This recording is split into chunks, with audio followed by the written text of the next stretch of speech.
Welcome to the Grandstand Golf Podcast. This is the weekend golf update for the AT&T Pebble Beach Pro-Am. I am your host, Adam Bapty, and as always, I'm joined by my brothers, Craig. Bonjour. Oh, bonjour, and Kevin. Happy Valentine's Day, everyone. Oh, that's the take I should have gone for. Same to you. Well, thanks everybody for listening. Please make sure to rate and review our podcast. We got a great review from earlier in the week. Kevin, do you want to share that one? Yeah, we missed this on the show last week, so we want to get it right off the top. Chris Taylor, we wanted to give you a shout out. He left us a nice review. I really enjoy listening to the three brothers talk about golf with so much enthusiasm and knowledge. If you love golf and enjoy DFS, this is the podcast for you. From top picks to sleeper picks, the guys have given me some great tips along the way. Enthusiasm and knowledge. Yeah, I don't know. I don't know if he's listening to different people than I'm listening to every week. I think the three of us together bring some enthusiasm, some knowledge, and then together it's an equal of one. Yeah. We also have an interesting one about the top picks and sleeper picks this week, so stay tuned for that. Oh, there we go. I got a quick note here, guys. A special 3 stars to our 3 wives who are letting us record this pod on not only Valentine's Day night, but a long weekend Sunday night for all of us here in Canada. Mm-hmm. So special 3 stars. Is this what the kids do these days? Something like this? They're corny. They're making corny hand hearts up to the. No, the coolest one I saw is you know how you can get like the shot tracer app for your phone. So did you guys see this where people will hit one golf ball with like a big cut and then another golf ball with the big draw the heart? That's pretty good. I saw that one. That's pretty classic. Good Valentine's Day. I would need a full bucket to get that draw. And also like the low key flex. That's a flex for sure. It is. Okay, yeah. Greg, we had the AT&T Pebble Beach Pro-Am. Do you want to give us a tournament recap? Yep. So real quick, the week kind of got flipped on its head when DJ pulled out. Patrick Cantlay became the favorite. Showed why in round 1. He came out hot. Shot off opening round 62, tied the course record. Unfortunately, it looked like he may have used all his magic up in that round because he really just faded away after that. Jordan Spieth took control, 54-hole leader. Unfortunately, he also seemed to fade away on Sunday, just like he did the week before.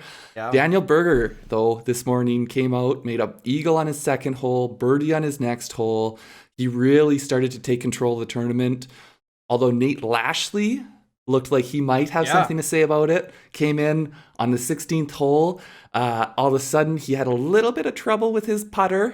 Could not get up and down and a bogey or the double bogey. Up and down and down, or up and down and down and down. Yeah. So ended up making tripled, ejected himself from the conversation. Maverick McNealy was the only one left in the way, and he actually gave it a pretty good run. Almost made eagle on the last one. Yeah. Wouldn't have mattered anyways because Daniel Berger came home, rolled in his eagle putt on 18 to win by 2.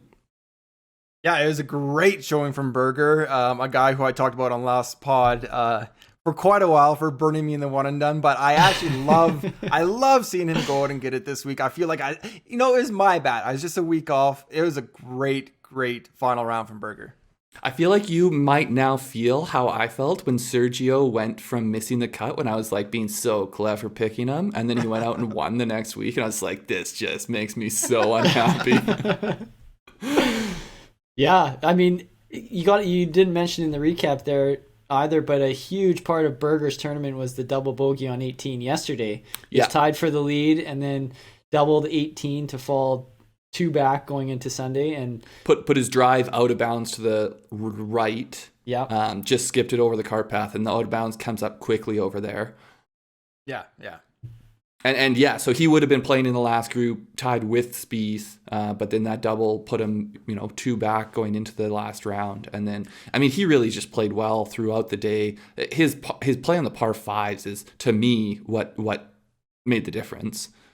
The other thing too, I'm going to switch gears a little bit though, talking about the guys that were in the lead in your recap here, Craig, and breaks. Maverick McNealy on Saturday with his kind of ruling, if you're watching coverage, he was on the par 3 and I think it was embedded and then he picked it up, had a drop. He was going to address it and then it kind of wiggled back into his like where it was embedded, and then he had to take a penalty, and then that was his only bogey of the round. I know it's hard in retrospect to look at that, but that stroke could have made a difference down the stretch.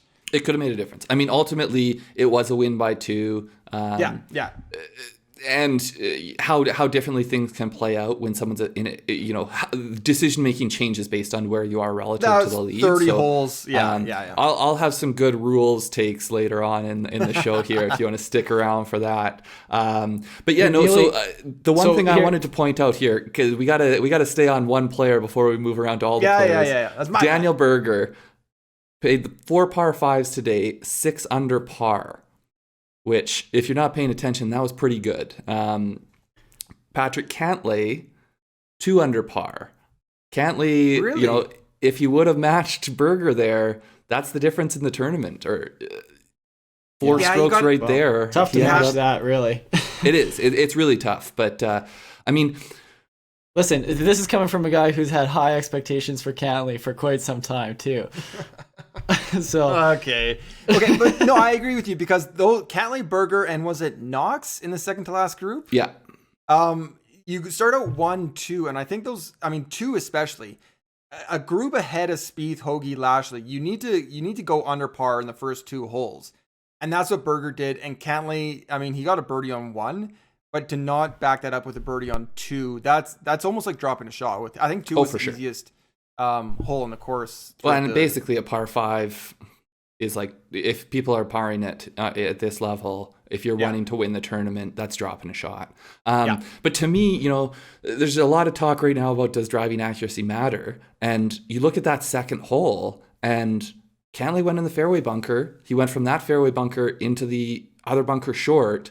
Like 70 yards short, right? Not 70 yards short, which is just a brutal little bunker to be in. But like him missing the fairway there had huge consequences for that hole, and then subsequently for the round. And so I think I'm probably not as firm in my opinions as I may have seemed last week, just because I really like to argue. But I think that there is still a lot to be said for the difference between putting yourself in position A in the fairway, and it's just like the cascading effect of this versus being in a fairway bunker, being in the rough. Yeah, I agree with you, Craig. And I think there's a lot we can kind of unpack with Pebble, but let's save that for, I think you have a Pebble segment coming up. I do. There'll be other par 5s and drives on. Man, you guys are teasing everything right now. So, let's keep talking about the leaderboard. We haven't really talked about Lashley yet. Yeah. So I wanted to just mention Lashley, to me, today looked like he was just in complete control for, almost the entire round. I totally had agree. one blemish on the card. And unfortunately, it was just, as Craig said, a complete ejection, which you kind of have to feel for the guy. I mean, he just got himself in a bad spot with that hole location, and you're putting on the side slope.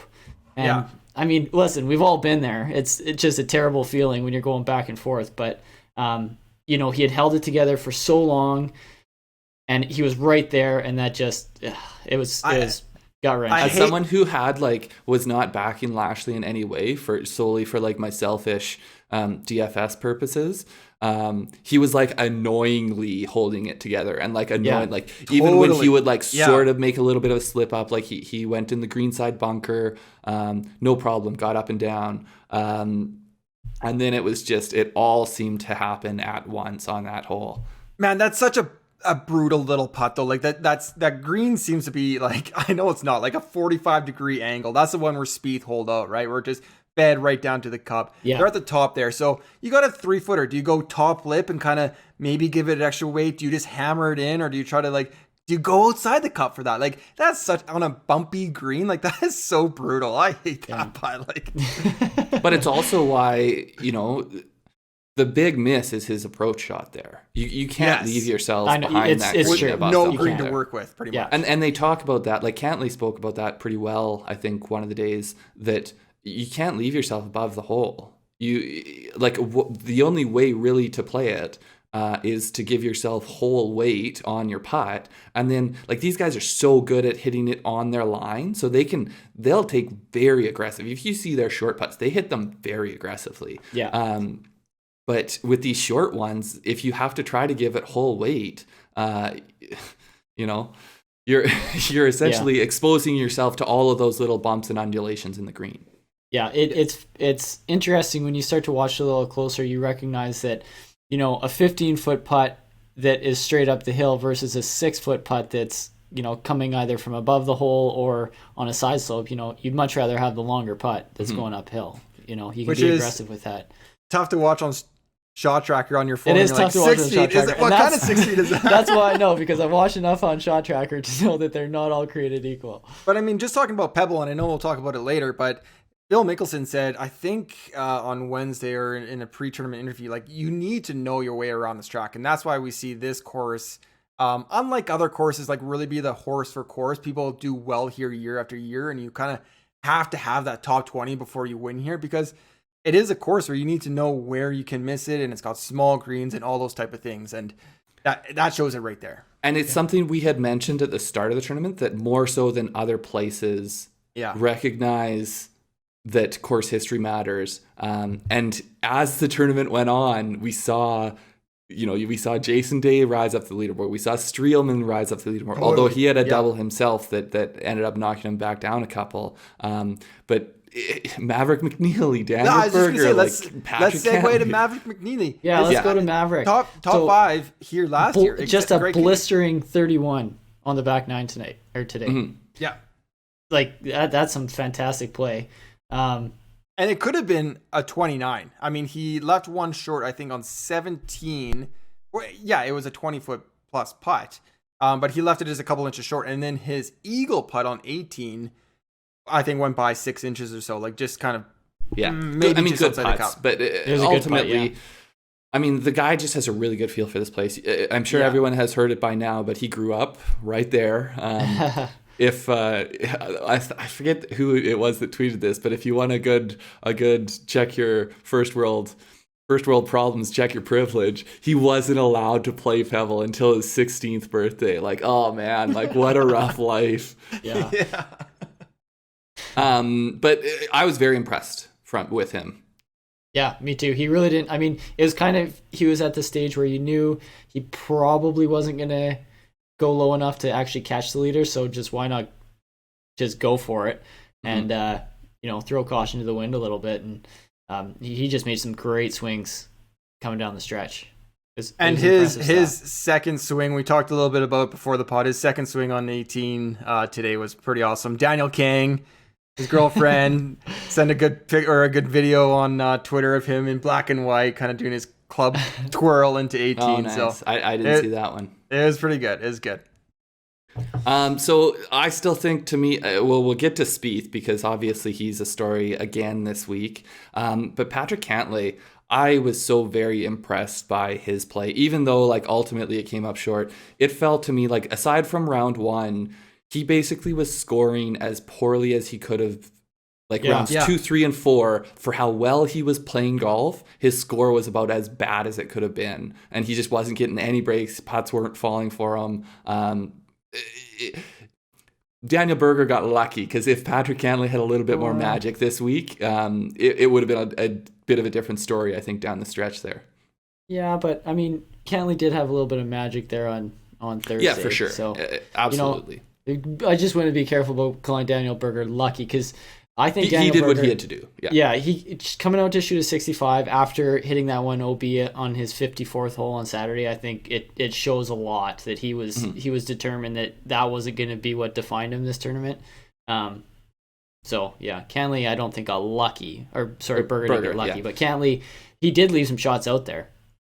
And it's just, I think, indicative of where he is in this field, that his not A scoring is still a third place finish. Yeah, for 3 rounds, because I think we have to acknowledge he's gone back-to-back tournaments tying course records. Like, he is an amazing golfer. I mean, this isn't really a hot take anymore, but a major is, if not this year, a major is coming soon for Cantlay. Like, he is so well-rounded. Which one? Let's say the PGA at South Carolina. Okay. I don't know. I just threw that out there. I don't have that one pegged yet. I feel like I got the other ones a little bit zeroed in. He's he's someone that I don't feel like there's a golf course where he's out of it in any way. Like his game is so well rounded and so solid that I mean, Torrey's not a bad setup for him. No, not at all. No, not at all. I just have someone else ready for Torrey. That's why I was giving him the PGA. PGA is a good. Gotcha. So you'll just have to wait, Patrick. Okay. Yeah, just wait a little bit. So you want to get into Spieth then? Yeah. Well, I mean, I think Spieth has to be talked about. Yeah. We went from 2 weeks ago. Jordan Spieth was still in the midst of a years-long slump, and then we saw like, a little bit of magic, mostly on. I mean, I think it was throughout the tournament last week at Waste Management, but it was really that Saturday where we saw the real spark, and then it just seemed to be a little bit more throughout the week this week. That it, obviously there was. There was 2 holeouts, or there was 1 holdout for sure. 2 holeouts this week. He holed out, because he holed out on Thursday, and then he holed out again on Saturday. So there's definitely a little bit of Spieth magic back. There's definitely a little bit it seems like there's a little bit more of a solid game aside from just the Spieth magic. So yeah, do you guys happy to put the stamp on him that he is, maybe not back to being a major championship favorite, but back to being someone who can get back into the top 20 in the world, that kind of thing? Well, I think my feelings about him can be best illustrated by the fact that I placed a Masters bet on him on after Saturday. And that being because I think he's shown he can pop now, and obviously he's popped at Augusta before, so I figured that was as long of odds as I was going to get for him, thinking he might close it out today. Now he didn't do that, but I still think he's shown enough that his game is rounding into form now. Didn't he have like 3 years at Augusta where like he led for 11 of 12 rounds or something? Yeah, it was crazy. It was crazy. It was that like, will he ever like not top 5 at Augusta ever again? And then it was only 2018 there where he shot that. I think he shot a 64 with a bogey on 18, trying to chase down Patrick Reed on Sunday. Adam, you're still there, eh? Yeah, I'm here. We might have lost Kevin here. Throw a timestamp on there. It's 17:30. Leave yours running though. 17:30. Yeah. Oh, Kevin, you're back. Yep. I never thought I left there. Yeah, you're 64. Right before you said 64. But I don't know how we want to break. Yeah. So we're has some technical difficulties. Kevin's telling us a little bit more about Jordan Spieth. He seems to be droning on and on, so he might have got cut off by the weather or something. I don't know if there was a conclusion to your point there. No, just that he's good at Augusta, and I'm willing to roll the dice on him, and because I think his game's trending in the right direction. Yeah. Now, so I brought this up yesterday, but I went for a nice socially distanced walk with our father and our new puppy. Our dad's a vet, so it makes it really nice because you can just get free checkups when you decide to go for a walk with your dog.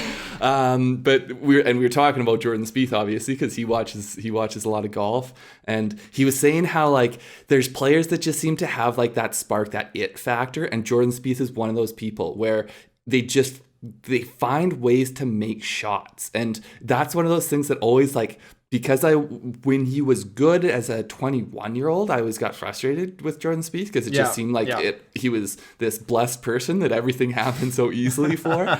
And it really was that it seemed like, whether it's long putts or chips or, this week seeing a couple hole outs, it just seems like things come to him. And I think there's just people that they've got that nose for doing big things in big moments. And so even if his game does not get to the point where, he's a top 5 in terms of skill set player in the world again, I think he's always going to be someone that overachieves in terms of results.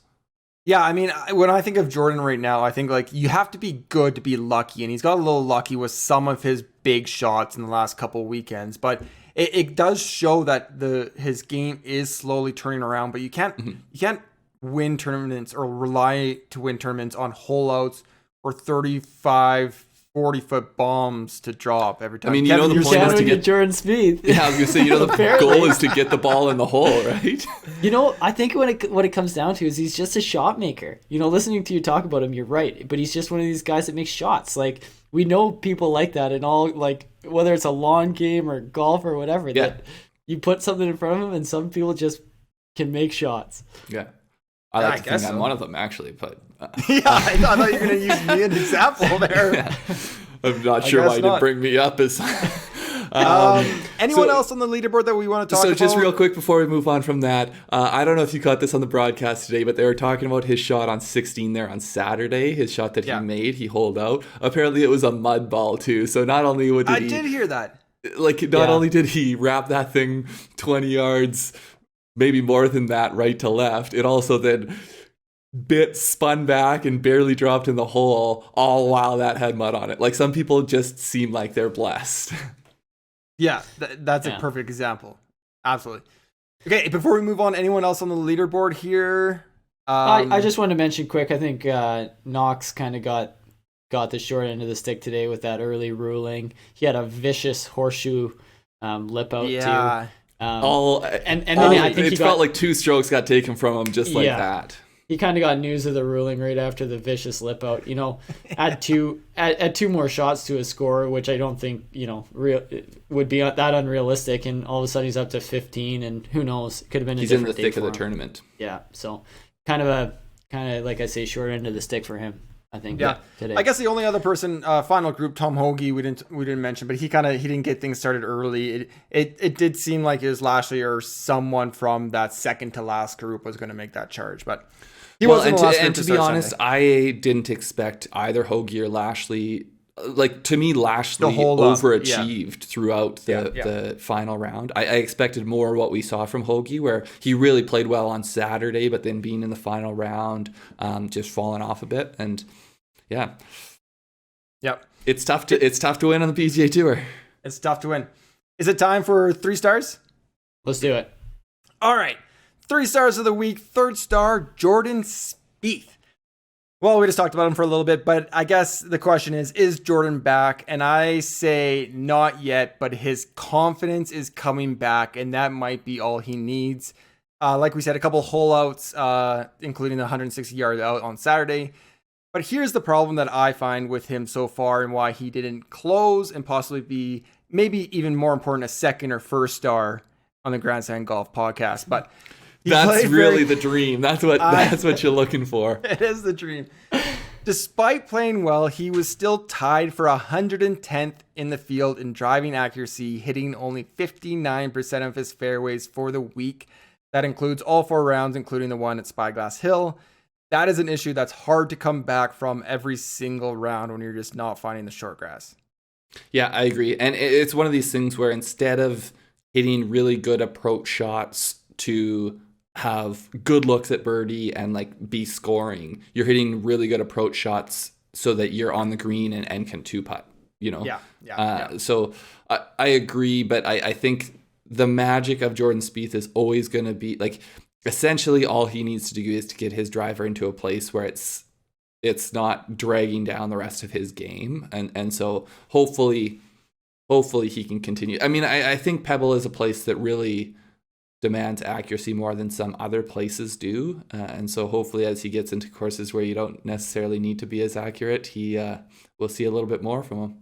Yeah. He's kind of turning a little bit into Jordan the Thrill, hey? Replacing Phil. Yeah, he absolutely is. But I mean, everyone wanted him to be Tiger, but instead he's going to be Phil. It's an exciting brand of golf to watch. It is. And it can do well with sponsorships. We know that. and maybe real quick there, that might be the only mention Phil gets here. But how far Phil has fallen. He was, I think it was second place last year here. And it wasn't even really close to sniffing the cut. I was going to say 80th, but he actually shot an 80. He shot an 80 on I think he kind of gave up a little bit on Friday. Yeah. One of the more entertaining give-ups when he put a few in the water on 18. And you're the feature group. Or you're the feature group, so people get to watch the whole thing. Yeah. I also loved that Colt Knost, who I think is just killing it as an on-course reporter. I don't know if you guys have noticed him much, but there's a few times he was just referencing that he's ready to fuel up the jet and go wheels up and get out of here. And you just know that like Phil's already making his plan for the rest of his day, the rest of his week. Yeah. He's mentally checked out. Yeah, absolutely. Okay, second star, Maverick McNealy, another guy we talked about a bunch already, but 5 under, like Kevin said, 5 under through the last 8 holes, came very close to making that eagle on 18. Interesting. So one fun fact for you from Maverick McNealy. I love fun facts. Okay, there's a couple. Well, is a solo second. I don't love them that much. How many? You want fun facts? I got fun facts for you, man. His best finish on PGA Tour is solo second, so that's really cool to see. One of 2 golfers actually to shoot 60 or in the 60s all 4 days. Really good, really consistent. Who? I'm throwing it out to you guys. Who was the other golfer?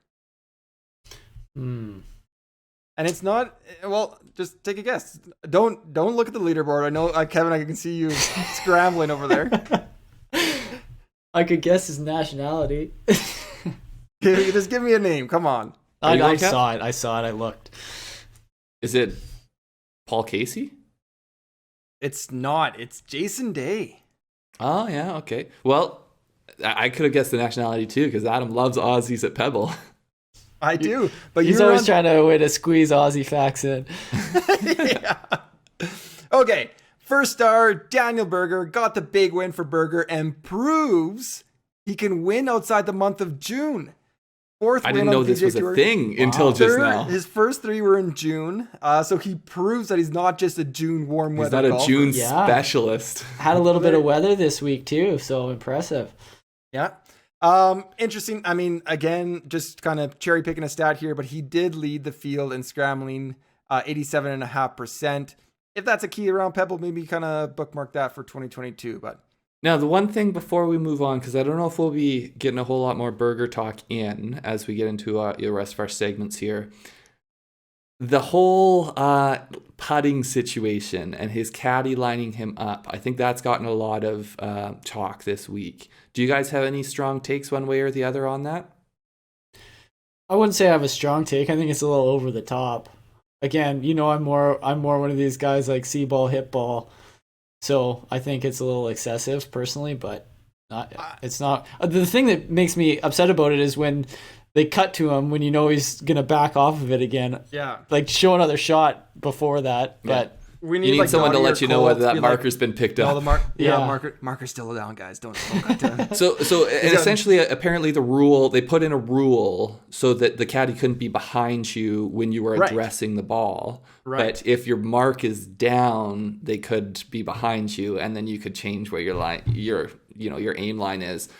I don't like it. I think it's a very, very gray area. I think he's pushing it probably to as much as he can. He pretty much looks like he is putting, keeps the mark down, lines it up to exactly whatever millimeter he wants to, backs off, takes the mark off. It just seems a little bit too, I don't know. The one thing I was going to say, like, I did hear, or I think I read it on Twitter, someone said, why is everyone making such a big deal about Berger doing this when Jordan Spieth will talk to his caddy for 2 minutes before they pull the trigger on an approach shot as they're talking through all the things. And like, I get that, but to me, it's not the taking the time and going through the read. It's you're lined up to make the putt. Your caddy is right behind. Like, yeah. If they're trying to get that out of golf, the marker being down or not shouldn't matter. Like, I was gonna say it certainly goes against the intent of the rule. Yeah. To do that.